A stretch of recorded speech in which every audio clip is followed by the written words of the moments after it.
téléspectateurs, amis internautes, partout où vous nous captez, laisse que la grâce du Seigneur soit votre partage. Donc voilà, nous continuons dans notre bénédiction. Pour ceux-là qui nous ont rejoints, donc nous avons eu, par la grâce de Dieu, de prêcher la parole de Dieu ou bien d'exhorter les peuples de Dieu au travers de ces versets de base dans Hébreux chapitre 10, versets 35 à 39, qui nous fortifie, bien aimés, de garder notre foi ferme pour ne pas, n'est-ce pas, louper cette grande promesse qui nous attend, n'est-ce pas, de l'avènement de notre Seigneur, la grande promesse qui est la vie éternelle, le grand moment où le Seigneur Jésus viendra, n'est-ce pas, pour rendre à chacun selon ce qu'est son œuvre, pendant le millénium, bien sûr, puisqu'il parle aussi des milléniums, et aussi la vie éternelle après le grand jugement de la fin du temps. Donc voilà. Donc aujourd'hui, bien-aimés, nous allons prendre le verset 38 qui fera, n'est-ce pas, l'objet de notre thème d'aujourd'hui. Donc au sujet de la foi, bien sûr, bien entendu. Donc là, nous lisons 38. Et mon juste vivra par la foi.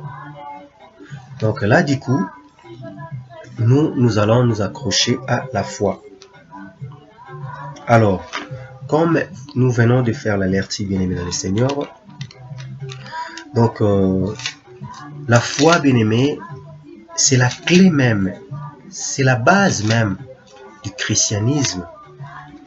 Puisque la Bible dit dans Hébreux chapitre 11, verset 6, que sans la foi, il est impossible de lui être agréable. Il faut que celui qui s'approche de Dieu croit d'abord que Dieu existe et il est le rémunérateur de celui qui le cherche. C'est à cause de la foi au nom de Jésus-Christ que l'humanité tout entière a été sauvée au moyen de la rédemption qui est en Jésus. Bien entendu, à ceux-là qui croient. Puisque si tu ne crois pas, bien-aimé, tu restes dans la position d'incrédulité. Et Dieu ne peut rien faire pour toi. Or, la voie du salut est ouverte pour tout celui qui croit en Jésus-Christ. Donc, voilà la raison pour laquelle, bien-aimé dans le Seigneur, nous ne devons pas avoir honte, nous qui avons crié à l'évangile de Christ, à l'évangile du salut. Nous devons placer notre foi à cet évangile et le propager partout pour sauver des âmes. Car nous croyons en qui? C'est en Jésus que nous croyons, bien-aimés dans le Seigneur. Voilà pourquoi il devait impérativement venir dans le monde de Jésus pour sauver l'humanité, pour jeter les bouées de sauvetage à l'homme qui a perdu la gloire, bien-aimé dans le Seigneur, qui a perdu, bien-aimé, la justice, bien-aimé. L'homme est devenu mortel à cause du péché. L'immortalité avait quitté l'homme à cause du péché. Voilà la raison pour laquelle, bien-aimé, Dieu a envoyé son Fils Jésus pour nous sauver. Alléluia. Afin que nous puissions maintenant devenir esclaves de la justice et non esclaves du péché. Puisque quand on était encore esclaves du péché, bien-aimé, la justice était loin de nous. Dès lors que nous avons crié à notre Seigneur Jésus-Christ qui nous a justifiés au moyen de son sang, bien-aimés, nous sommes devenus automatiquement esclaves de la justice. Nous devons maintenant obéir à Dieu. Nous devons marcher maintenant dans la voie de la droiture et faire ce que Dieu veut et donner nos vies à Jésus. Devenir ses disciples. C'est ça la volonté de Dieu, bien-aimés dans le Seigneur. Alléluia. Voilà la raison pour laquelle, bien-aimés dans le Seigneur, Dieu nous a donné ce thème pour fortifier ses enfants.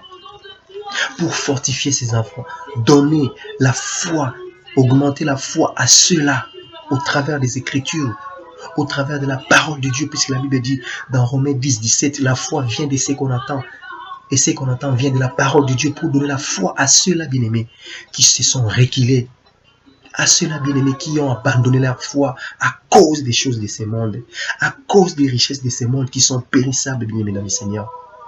Voilà pourquoi Jésus, quand il était dans ce monde, bien-aimé, la Bible dit, après avoir été baptisé, l'Esprit l'a poussé d'aller dans le désert pour prier.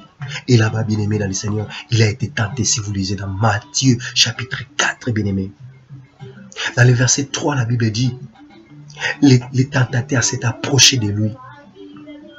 Puisque dans ce monde, bien-aimé, c'est un monde plein de tourments, c'est un monde plein de difficultés, c'est un monde, bien-aimé, où il y a le mal.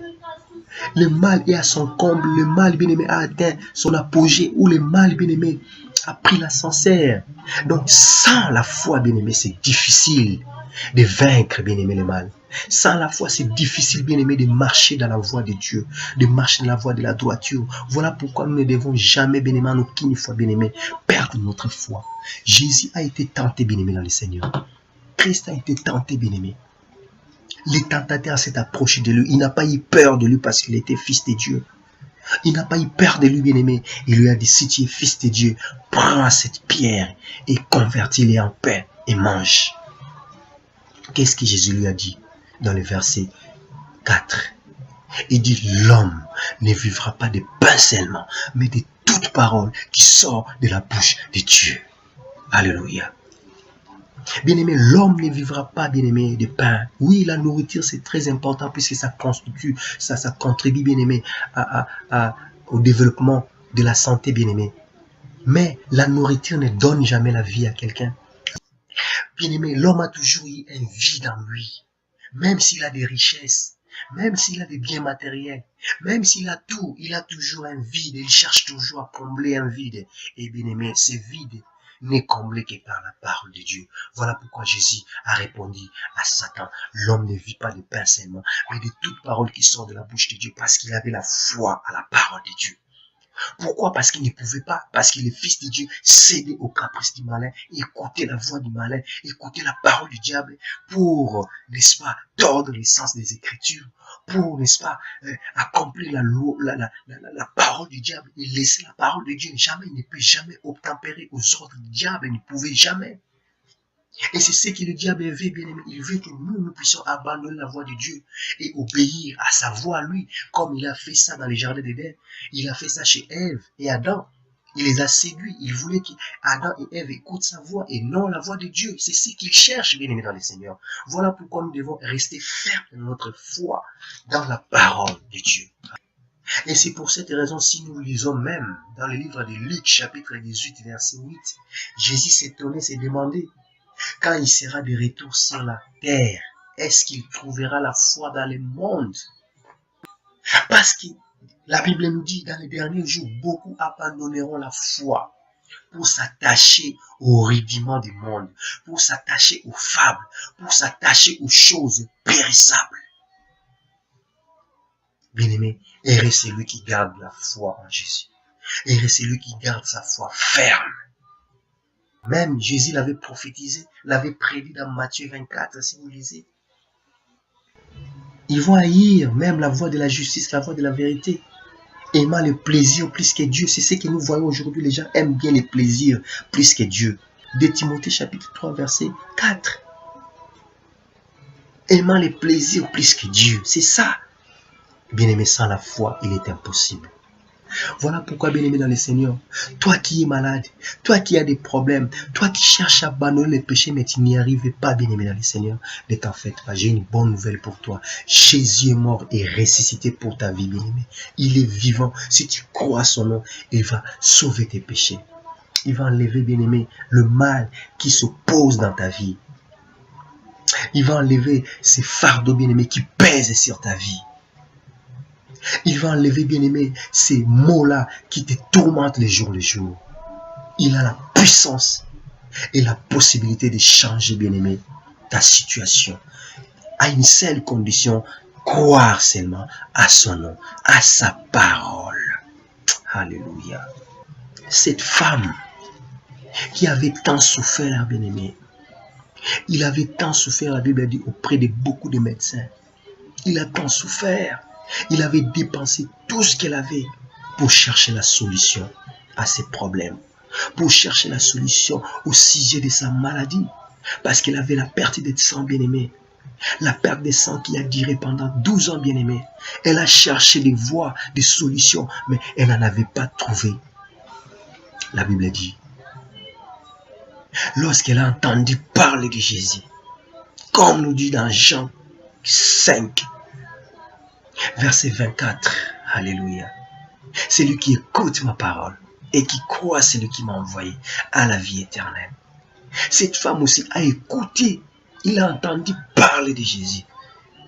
Et elle s'est dit en elle-même, si je puis seulement toucher ses vêtements, je serai guéri. Elle a dit, moi je vais faire une exception. Je n'ai pas besoin que cet homme me touche. Mais c'est moi qui va toucher à cet homme. C'est que la femme a fait, bien-aimé dans le Seigneur. Elle avait même accepté de briser la loi, bien-aimé dans le Seigneur. Puisque la loi nous a montré la voie du péché. C'est par la loi que nous avons eu la connaissance du péché, bien-aimé dans le Seigneur. Mais nous sommes par contre sauvés au moyen de la foi, bien-aimé dans le Seigneur. Et si cette femme avait toujours suivi la loi, elle n'allait pas obtenir la solution. Voilà la raison pour laquelle elle a brisé, bien-aimé, la loi. Nous allons lire ce que cette femme a fait dans Marc chapitre 5. Nous allons lire le verset 34 où Jésus lui a dit, ma fille, ta foi t'a sauvée. Mais pour comprendre ça, nous allons toucher. Ou la femme, dans le verset 27, nous allons commencer par là. Pour bien comprendre. La Bible dit, ayant entendu parler de Jésus, elle vint dans la foule par derrière et toucha son vêtement. 28. Car elle disait, si je puis seulement toucher ses vêtements, je serai guérie. Elle se disait déjà en elle-même, je n'ai pas besoin que cet homme me touche, mais moi, si seulement si je le touche, je suis sûr et certain que je serai guéri de ma maladie. C'est ça la foi que Dieu cherche, bien-aimé dans le Seigneur. Croire en Dieu dans toute sa totalité, bien-aimé dans le Seigneur. Manger l'agneau dans toute sa totalité, n'est pas enlever les excréments, il faut manger tout comme Dieu avait ordonné aux enfants d'Israël pour célébrer la Pâque. Avec les herbes, la mer, nous devons manger la parole de Dieu dans sa totalité et avoir foi en la parole de Dieu, bien-aimé dans le Seigneur. Ce que la femme a fait, bien-aimé, c'était quelque chose qui était interdit dans la loi. Elle qui avait le sang, elle ne pouvait jamais toucher qui que ce soit, parce que tout ce qu'elle touchait devait être impur, devenir impur. Mais la femme s'est dit non, si je suis la loi, je ne serai pas guérie. Mais j'ai la foi. Voilà, c'est ça, bien-aimé. Nous ne sommes pas sauvés par la loi, mais par la foi. Parce que la loi n'a sauvé personne, bien-aimé. Mais la femme a eu la foi. Elle a dit, si je puis seulement toucher à cet homme qui est la parole, je serai guéri. Puisque la Bible dit, tout est possible à Dieu. Et tout est possible à celui qui croit. Alléluia. Tout est possible à Dieu. Et tout est possible à celui qui croit. Tous ces deux versets bibliques, bien-aimés, se rencontrent. Oui, parce que la femme avait la foi d'être guérie. Il devait maintenant chercher la personne devant qui tout est possible. Jésus. Voilà pourquoi elle a dit non. J'ai emprunté différents chemins de médecins. Je n'ai eu aucun soulagement. Je n'ai obtenu aucun soulagement. Au contraire, mon mal s'est empiré. Mais cette fois-là, cette fois-ci, je vais maintenant emprunter le chemin de celui qui s'appelle Jésus-Christ de Nazareth. Puisque lui, il est le chemin, la vérité et la vie qui mène vers le Père, qui mène vers la solution, qui mène vers la guérison, qui mène vers la paix du cœur, qui mène vers le salut. C'est à lui maintenant que je vais faire mon expérience. Et je crois que si je puis seulement toucher son vêtement, je serai guéri. Et bien aimé, la femme a emprunté la voie de Jésus. Elle a emprunté le chemin de Jésus, bien aimé dans le Seigneur. Alléluia. Et la Bible dit, elle n'a pas regardé son flux de sang. Elle n'a pas regardé son écoulement de sang, bien aimé, qui a duré 12 ans. Il est venu derrière Jésus et il a touché Jésus. Dans la foule, Jésus s'est retourné. Il a dit, qui m'a touché? Puisqu'il a senti une puissance qui est sortie de lui. Oui, c'est normal puisque Jésus est l'accomplissement de la loi. Parce que c'est lui qui touchait. La femme qui était souillée et qui touchait même à l'homme. Et surtout pas au sacrificateur. Puisque Jésus était comme un grand souverain sacrificateur. Il est venu jouer le rôle d'un agneau et d'un sacrificateur. Mais le rôle du grand souverain sacrificateur, il devait le faire maintenant après la résurrection. Et quand il a touché, Jésus devait sentir directement qu'il y a quelqu'un qui l'a touché. Et il y a une parole des Écritures qui est sortie à lui pour aller donner la solution à quelqu'un qui a la foi. C'est ça. Puisque tout est possible en Dieu et tout est possible à celui qui croit. Donc comme il est l'écriture, comme il est la parole, cette parole devait sortir et se rencontrer avec la foi de cette dame. C'était doublement. Et aussi parce que la femme était impure en quelque sorte, elle était souillée selon la loi. Et elle avait touché celui qui était saint. Et il a senti une souillure. Alléluia. Puisque la sainteté et l'iniquité ne se rencontrent pas. Alléluia. C'est ça ce qui a fait cette éclaboussure, qui a fait cet éclatement. C'est pour ça que j'ai senti une puissance qui est sortie. Parce qu'il y a quelqu'un qui était souillé qui l'a touché. Mais à cause de la foi de cette femme, sa foi bien-aimée l'a sauvée. Et en réalité, son sang représentait, bien-aimé, le tabernacle où les enfants de Dieu avaient l'habitude d'amener le mouton pour les égorger. C'est l'endroit où le sang coulait chaque jour. Alléluia. Tout ça, c'était l'ombre des choses à venir. Puisque la loi n'a sauvé personne. Et tout ce qu'il faisait, notez pas les péchés, ne faisait que couvrir les péchés. Les péchés ne faisaient que grimper.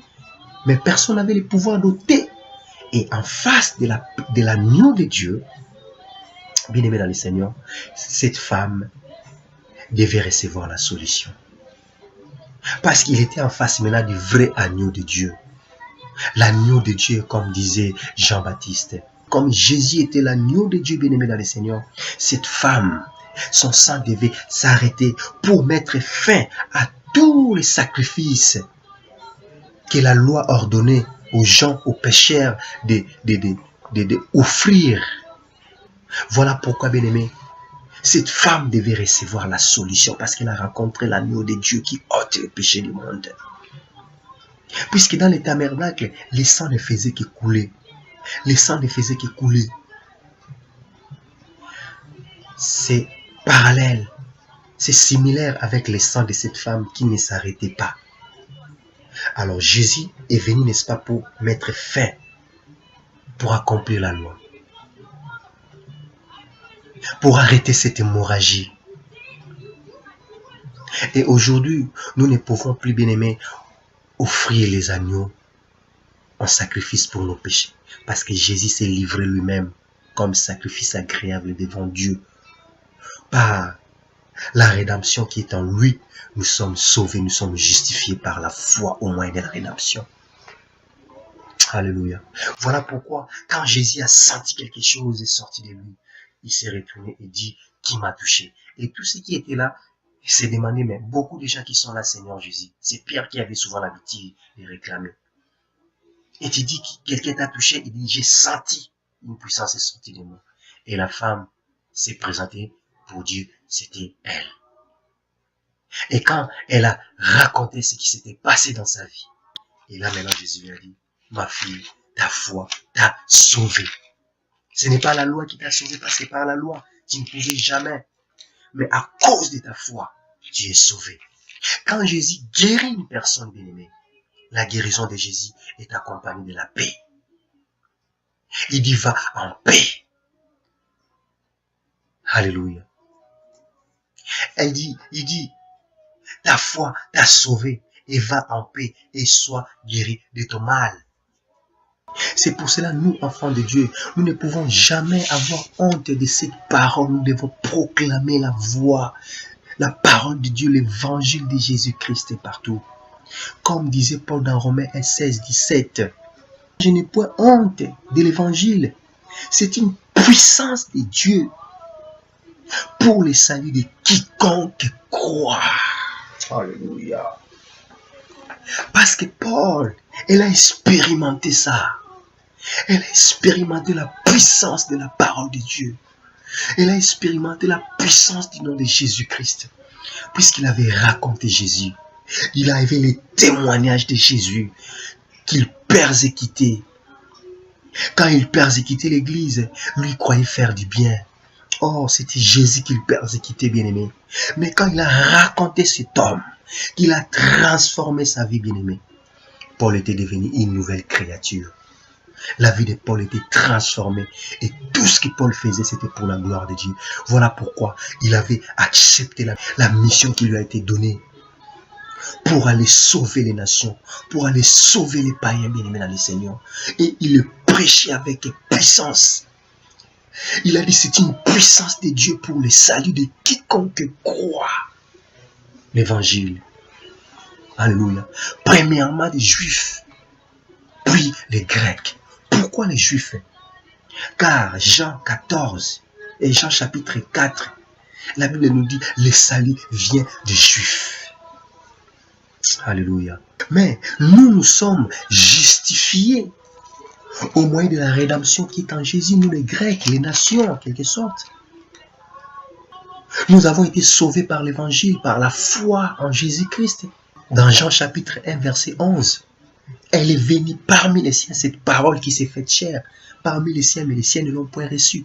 Mais à tous ceux qui l'ont reçu, et à tous ceux qui croient son nom, il leur a donné le pouvoir de devenir enfants de Dieu.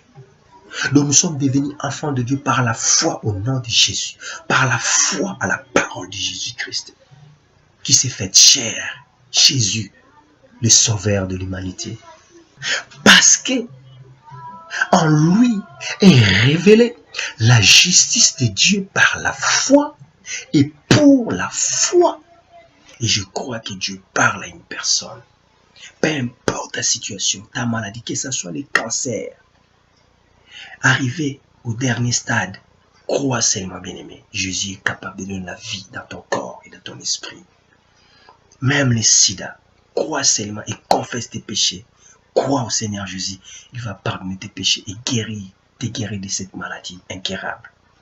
Tout est possible à Dieu et tout est possible à celui qui croit.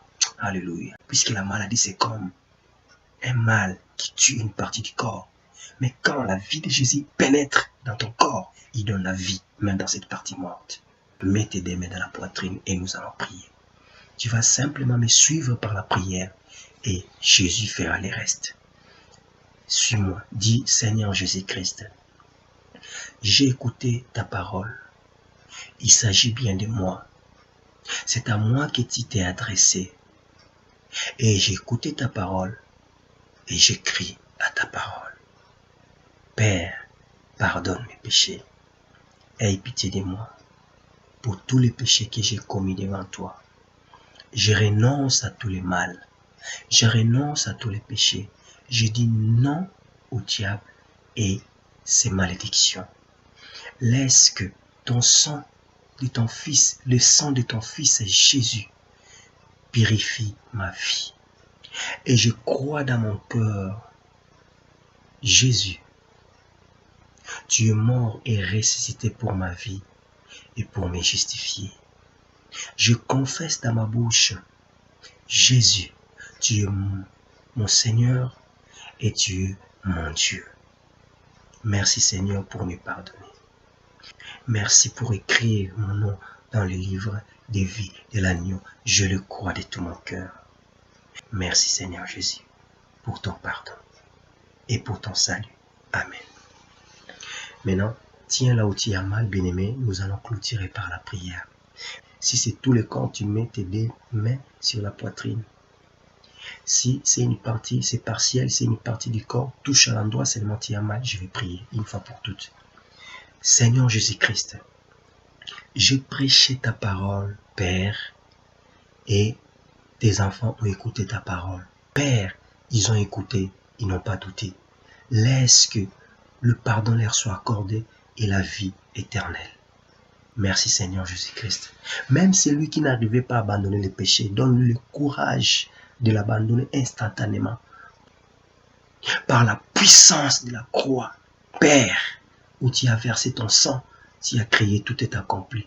Pour que le péché de ma soeur, de mon frère, soit ôté et qu'il soit justifié par ton sang.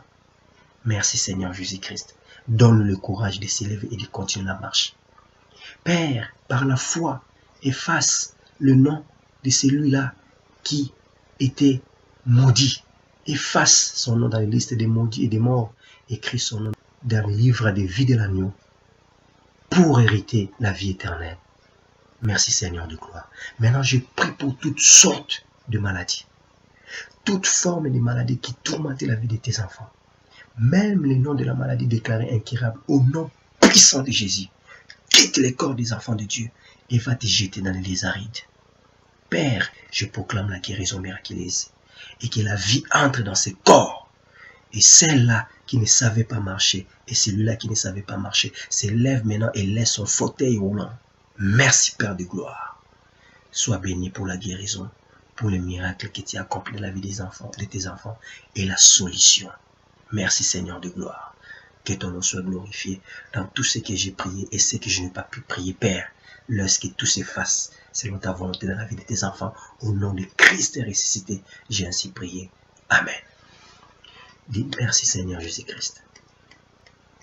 Alléluia. Merci Seigneur Jésus-Christ. Oh mon bien-aimé, ma bien-aimée, tu es guéri. Dieu a pardonné tes péchés et il a effacé tes transgressions. Maintenant, tu as franchi au nom de Jésus. Tu peux marcher maintenant dans la nouveauté des vies. Tu vas te demander, mais avant la prière, après la prière, je suis la même personne. Oui, tu es la même personne, tu as les mêmes habits, mais c'est un travail qui s'est fait dans l'âme. Le Seigneur a régénéré ton âme. Et les choses qui vont se passer dans ta vie, toi-même, tu ne te rendras même pas compte. Comment est-ce que cela s'est passé? Comment est-ce que cela s'est produit? Même les miracles, c'est comme ça, c'est instantané. Et tu vas te demander, c'est arrivé comment? Ça, c'est l'œuvre de Dieu. C'est la main puissante de Dieu qui agit miraculeusement. Ce que le Seigneur te demande, c'est de marcher dans la voie de la droiture maintenant et suivre le chemin de la vérité. Et témoigner son nom à ceux-là qui ne le connaissent pas. C'est ça la volonté de Dieu. Toi qui es guéri, ne garde pas ça pour toi-même. Témoigne la gloire de Dieu. Voilà. Toi qui es à côté de celui qui n'écoutait pas, commence à faire des exercices.